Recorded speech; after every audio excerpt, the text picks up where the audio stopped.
You had the most connected, amazing weekend with them or day with them, and then out of nowhere, they completely disappear. No text messages, no phone calls. Emotional walls are literally back up. You didn't imagine it, and you didn't do anything wrong. You see, this is a pattern, and there are specific reasons as to why dismissive avoidants tend to go very cold after closeness. And in today's video, I'm going to help you break them down, understand them, and understand, most importantly, what about you leads you to keep wanting to chase them. Now, if you're new here, hello and welcome. My name is Gibson, and I put daily videos here all about attachment styles, relationships, and how we heal after almost a decade and a half of working with people one-to-one in private practice, in couples, and in our online programs.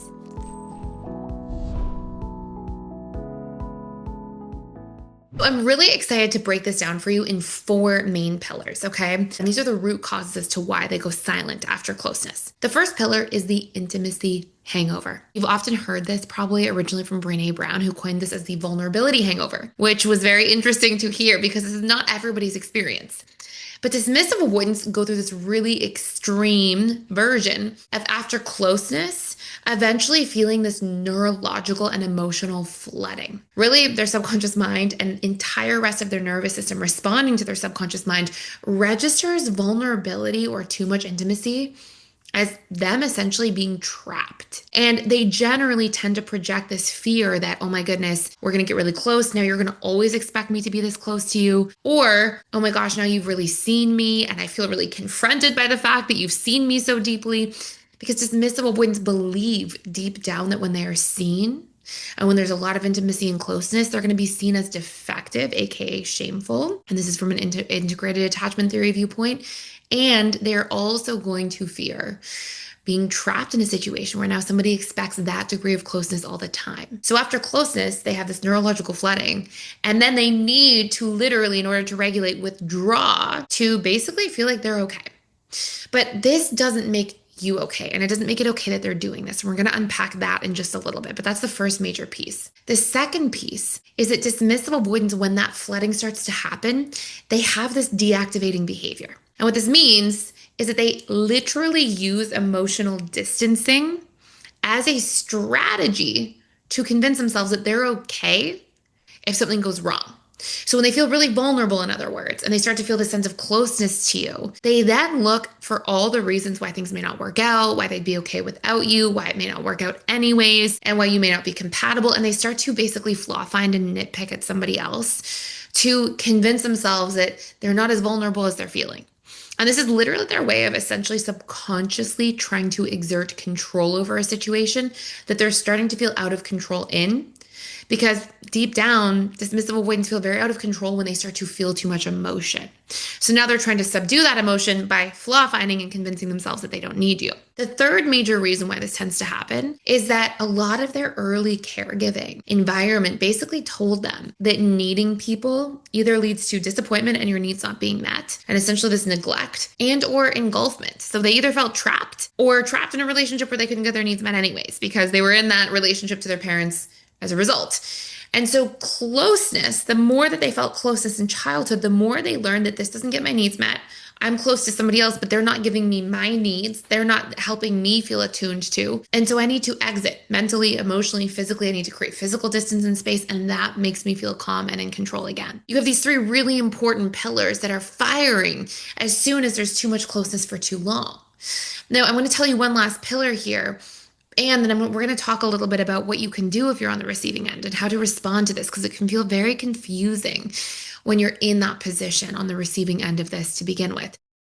There is currently an epidemic of loneliness happening in our world, and it's being driven even more so by the fact that we now have AI. So people are just constantly seeking this high quantity of connection, but not quality of connection that happens through loneliness, vulnerability, and understanding the intricate dynamics of human relationships. And right now, for a limited time, you can actually gain access for free, for life, literally a lifetime offer. It's a gift 2, our Overcoming Loneliness and Building Authentic Connections course. This course will give you in-depth materials and resources to build more authentic connections, to know what makes you feel most connected to others, and to understand what makes other people feel most connected to you, and how to rewire limiting beliefs that are blocking your vulnerability or authenticity, as well as other really powerful tips for how to build connection in a meaningful way, whether it be in dating, in romantic relationships, or in friendships. This is a lifetime gift, and it comes for free when you sign up for a 7-day free trial to the Personal Development School, which also gives you access to all of our courses for 7 days. And you can join me in the webinars. You can ask me questions. We literally have live events every single day for so much personalized support. And no matter what, if you cancel before the 7th day even,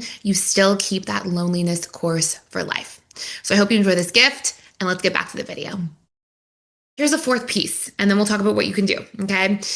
What often happens here, and the reason dismissive avoidance, the 4th major reason that they go cold, is they also end up having very skewed views of relationships. They often feel like they're just not sure if relationships will work out long term. They sort of assume that things will end in pain. They tend to think that unless they are over the moon 100% certain that somebody's the perfect person for them, which is obviously a fallacy. Like, nobody ever sits in a relationship in the first few months thinking, I am 100% over the moon, without any shadow of a doubt, sure that everything will always go perfectly, because relationships have challenges. They have hard moments. And part of what builds and grows people together is they work through those challenges in healthy ways that bring them closer.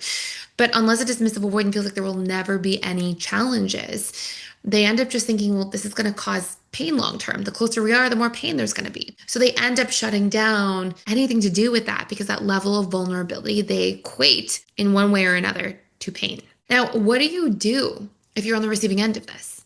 Well, one of the most important things that you have to understand is that for you to move through this dynamic with somebody, you literally have to have a conversation with them where you are clearly stating your boundaries and your needs. And I think when people hear this, they get scared. They think, oh no, I'm going to state my boundaries and needs, and the dismissive avoidant is going to pull away. They're going to run forever.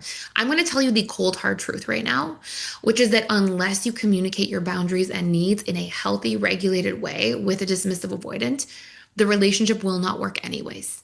Because what ends up happening is your needs are unmet. You can only go on with unmet needs for so long before it comes out as anxiety or low self-esteem or pain, self-confidence in the relationship dynamic. And then because you are feeling so anxious and stressed, you end up communicating poorly or blaming or feeling resentful or testing or doing these things because you feel like your needs are not met.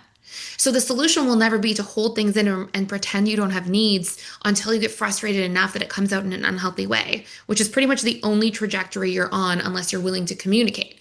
No, the best case scenario and what we want to be doing instead is actually communicating your needs openly and honestly and consistently right from the jump. And the more you are able to do that and be healthy about it and regulated in it, for example, saying, hey, I know that after we spend a lot of time together, you need a little bit of time to yourself, and I'm cool with that, but at least let's check in before the end of the day. So having very clear needs that you're communicating and making sure that you're not just communicating those needs, but seeing them through, and also making sure that you're vetting how somebody responds so that you're honoring your own standards. These are really important things to be doing, because dismissive avoidants, when they get really clear forms of communication, often can show up quite well. When they don't, and it comes out as criticism or resentment, they pull away faster than anything in any situation.